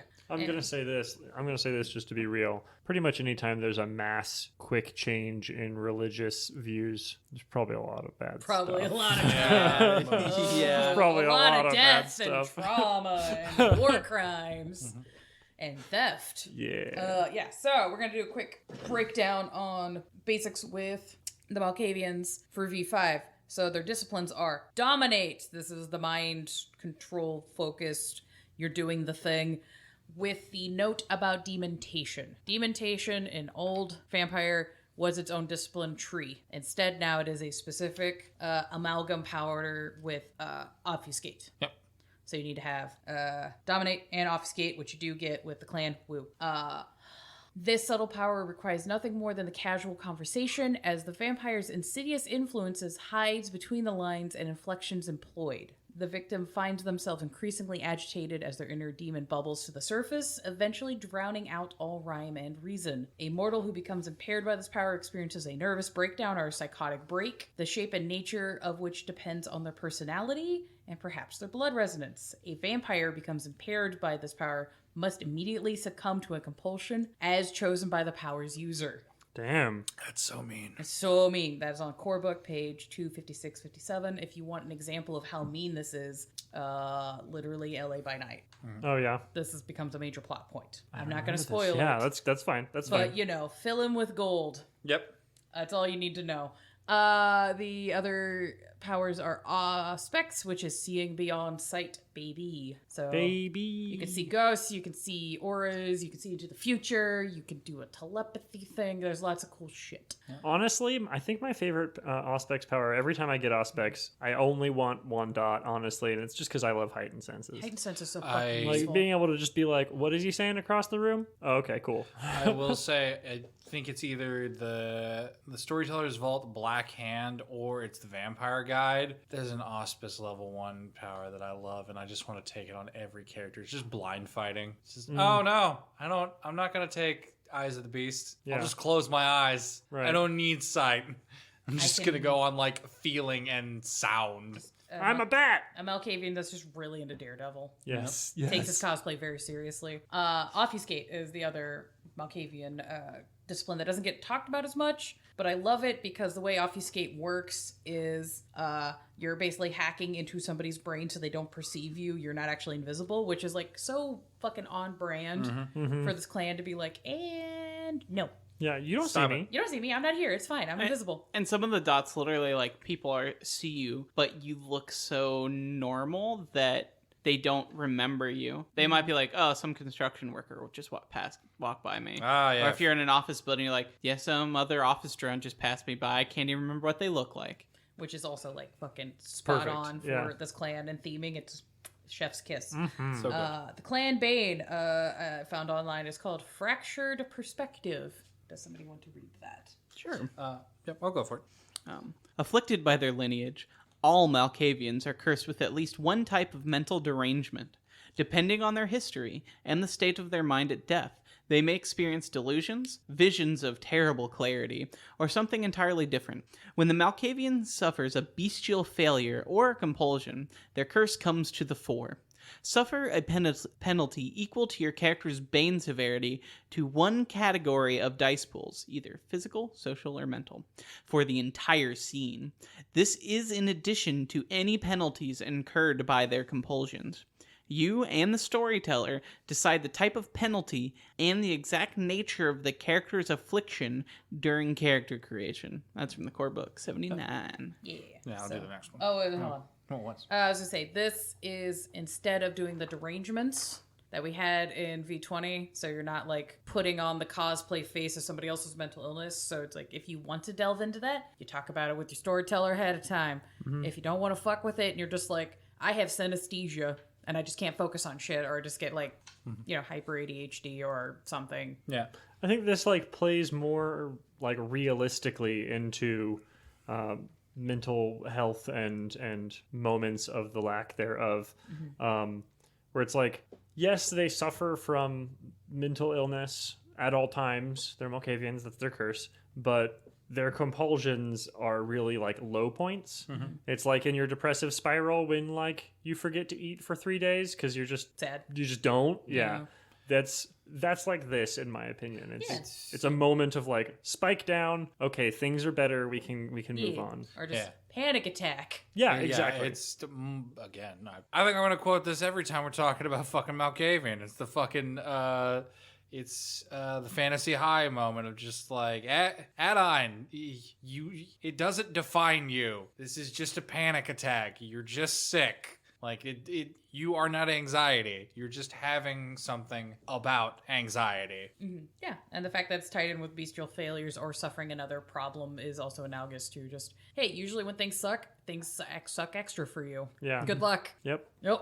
And then there's the clan compulsion of delusion.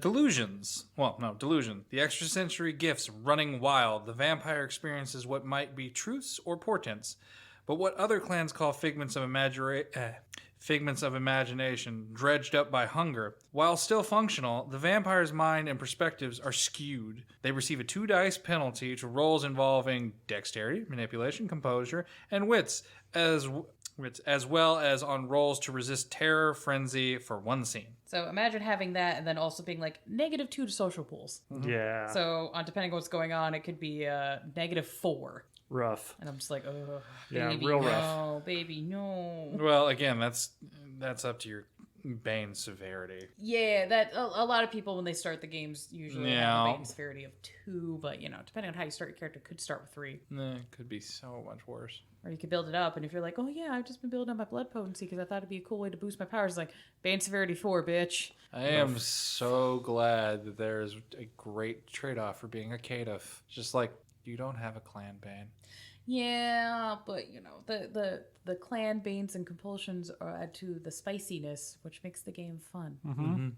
Well, so they're like, you're a second-class citizen. I don't have a clan Bane, motherfucker. But it's your character when they succeed. It is more epic because you've had to go through the struggles. Yes. Yes. And I think it works better with the stereotypical like visionary or like seer character, where it's just like, It appears the thrifting was successful. but yeah, where like a stereotypical seer character where like everyone's having a normal like conversation, and then all of a sudden the one character is just like staring into a puddle on the ground for like 15 minutes and won't let anyone leave, and then like, oh yeah, sorry, I just saw so and so die anyway. Who knows if that's real or not, but like you if your compulsion is like you have to stare into reflective surfaces, or you have to like stare, or you compulsively need to like open doors and look behind the threshold. Maybe your character, has visions through like any sort of like portal, be it a window or a door or a long hallway. Like I think you can add a lot of flavor there just through like their compulsion there, especially if you tie it to like how they see the world and how their madness works. I really like it's sad, but I really like the idea of the Malkavian and the Toreador hanging out, and both of them suffer their clan compulsion at the same time, and they just end up staring at the same cigarette butt for like 6 hours just talking about, oh my god, I can the crease there, it just like awakens some sort of crack inside my soul. And then the Malkavians like, yeah, Greg's gonna die of lung cancer in a week and a half. They just keep going He back hasn't and told forth. his wife. They it's really it's really interesting. I don't know if it would be a better spot. I'll just bring it up. When they're talking about how the clans feel about the other clans, the Toreador is actually one of the ones they get along with the most. They're like, while they're mostly stuck-up idiots, like they do Are stuck-up idiots. They do see something beyond like the normal reality that we can respect. Like that's in one of the books, basically that kind of situation where it's like sometimes they just get it out of nowhere. Yeah. They get it. We just need to break them so they get it all the time.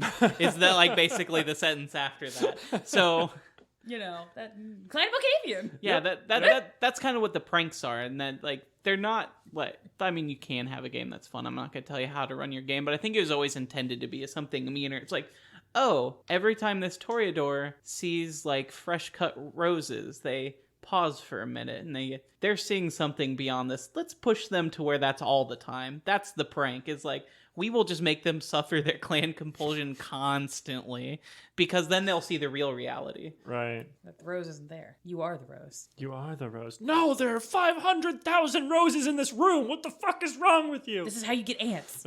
Sorry, somebody over here reads too much Stephen King, and I'm like, there's only one rose that matters, and it's in New York. It's the focal point for reality. You have to protect it. So that was the Clan Malkavian vibe check episode. How are we feeling? I feel good. Like I said, I kind of hinted at before, but I think these two books are really good. I like both of them a lot. Mm-hmm. I think one of the biggest things you have to do to like to give this book a bit of a redemption arc is completely separate it from the derangement system, which actually isn't even brought up much in these books. That was something that came from the original and through V20 core books. Mm-hmm. And if you go through this and separate it from those derangements and you use like in here the fractured perspective clan bane and the delusion clan compulsion, even if you want to pull a little bit of influence from real mental illness in your games and talk with your party and make something that works, I think it kind of redeems these books in what I saw as may have seen as flaws before. I think they're a little less squicky when you completely erase that like real world mental illness and you're like, well, they're actually just being talked to in their head constantly. They're potentially seeing like a reality that no one else can see except maybe the mages and the changelings. Like they are experiencing things differently, provably in lore at least. They're not just like crazy madman. There is something to what they are seeing and doing that you may not be able to explain to like your coterie mates or the other players or that kind of thing, but there is a realness to what they're experiencing, and the madness is almost like a slight against them from other people who just don't get it. Yeah. I dig that. Yeah. I dig that. Like you could push it to like Lovecraftian levels too. It talks a little bit about in there about how like they believe like the universe was formed, and it kind of ties into like some of the cosmology of mage and changeling. So I'm not going to get super into it, but like it's hinted that like they can see the mages changing reality around them, and that's how they know nothing is real. They can see into like the dreaming where the changeling live, and that's how they know there's more beyond this. That's why they get along and can work with them. It's like, and part of the tragedy behind it, because they can see the dreaming, but they'll never be a creature of the dreaming and get to experience those high joys or the low lows of it. You know, they can see the reality warping around them, but other than like through dementation and other like very nasty means, they can never warp reality like that. That is their sorrows, that they see the full breadth of reality around them and are more helpless than even other vampires in some ways to engage with it. Yeah, it's almost the John dies at the end thing, where it's like once you know it's there, once you can like interact with it, you're not going back. Yeah. And unfortunately for them, they, like you said, can't really interact with it. They just got to stare at it. Like you probably don't want to allow this in your game because it's so powerful. It'd be something that you would just hand wave anyway. But like the old Malkavian 5-dot one for obfuscate was literally like they disappear from this reality and they would pop up in the dreaming. Like that was their 5-dot, was their ability to actually transcend that border. Yeah. and potentially bring people with them. I feel like if your games get to that point, like, you're going to have to just kind of allow it or not. That's a huge game-changing thing, so you don't need to put points into it, or if you do, you're gonna need to make it a little more story friendly. But yeah, I mean, that's huge for them. Like, how often do players actually get to those 5-dot abilities anyway? Right. And, you know, if your story's going that way, awesome, rad, that could be cool. But you could just have that happen, and then, you know, it's just like, did it actually happen, or was it just, you know, a group demontation session? Who knows? You know, you also can't get into the perception is reality fun thing where it's like, oh yeah, no, this character's validating all these things about these other supernatural entities, but then you still have to deal with the brash tax of like, look, I have to pay bills. Like, the prince is still gonna kick my ass. I'm gonna get shoved into a locker and called a nerd. And even when you do, like, walk into that other reality, does that other reality and the people that actually live there want you there? Mm-hmm. Did you just, like, stumble into some, like, fake critter's living room unannounced? It might be kind of pissed about that. Does the mage like it that you're walking into their horizon realm? It's just like, I just wanted to be friends. I saw you were doing something cool over here. I thought I'd check it out. Just hi. Yeah, I feel like final vibe check for me, I think, is like, while a lot of what they do has been written to be like expressively or purposefully cruel and like can be very like scary and mean at times, it's really difficult for me not to just want to be buddies with them. Where like most of the other clans, I'm like, I might hang out with you, but I'm not gonna like trust you. Yeah, we're not going to be friends, but like Malkavians just in general, like I feel like is much more likely to be your buddy clan. Yeah. You just got to watch out for the pranks. There's a couple of them where you're just like, I know he's not cool because you know he's not cool. But right. Like... Yeah. If I'm hanging out with my Malkavian buddy Greg, and Greg is like, oh shit, Steve's about to be here, and then the open door opens and Steve walks in, we know we should probably, I don't know, leave. Yeah. Yeah. Steve's not cool. And also, like, Sorry, I'm not Steve's out there. I don't know why we always use you. It's okay. I was also going to say, like, I'm not defending this behavior. It's cruel and vile and rude, but knowing that, like, how different reality works for them and they might all be right, the Malkavians might be the only ones who actually see the truth. Things like reality busting are still awful, but, like, when you think about it, from the person doing it, it may be seen as a gesture of kindness almost, because, like, I am going to break down your reality so that it doesn't happen all at once when I embrace you, and all of a sudden you realize that apartment you've lived in for 5 years just never existed. Yep. Or you all of a sudden you look out the window and you look in the starry sky and you see the stars, and then between the stars you start to see the meat of the universe pulsating as it bleeds out, and you realize that the reality you know is actually like a fracture in the weave of reality. We've hit real into the mouth of madness vibes here. Mm-hmm. I'm quoting things from books, I promise. Yeah, I know. But yeah, like, how is that still a mean thing to do to someone?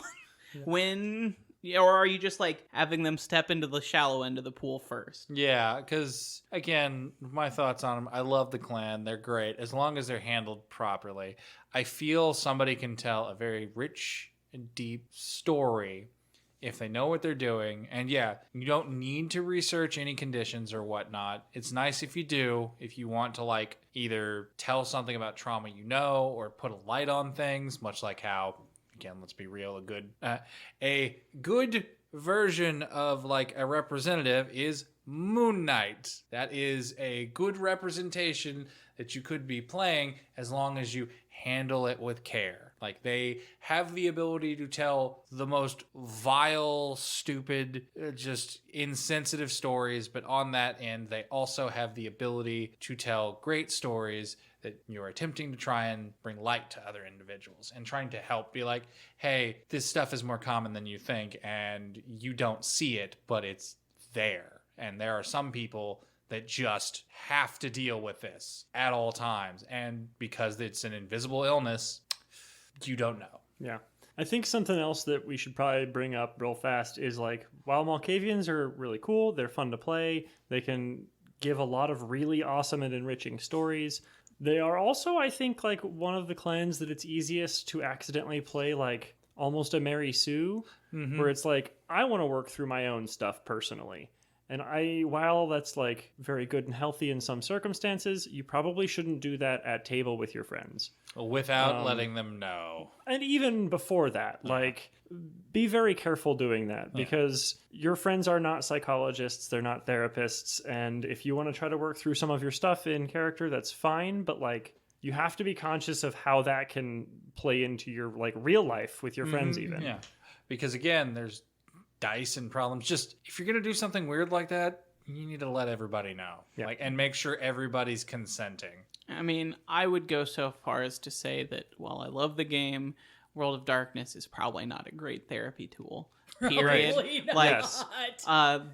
the amount of insane like trauma related and dark issues in the game, like maybe you don't want to like try and work through your depression in a game that uses vampires as an allegory for 9/11. Like there are too many like competing traumas in the game and like set the tone and stuff, but like personally I just don't see it being used in a healthy way, period. I could be wrong, there could be people it's great for, but for me personally it seems like that is just a step too far into this world. Maybe Mage. Yeah. Mage, if you play the fun kind of Mage game where you're reshaping your reality and you have like all the positivity that some people see in it, or like Mummy, fine, but like definitely not Vampire. Right? Vampires are cursed creatures who are destined to go mad and eat themselves or die out in the sun. Like, there's no happy ending for a vampire, really. So, like, maybe don't tie your own real-world mental illnesses to that either. Seems like a bad move in my part.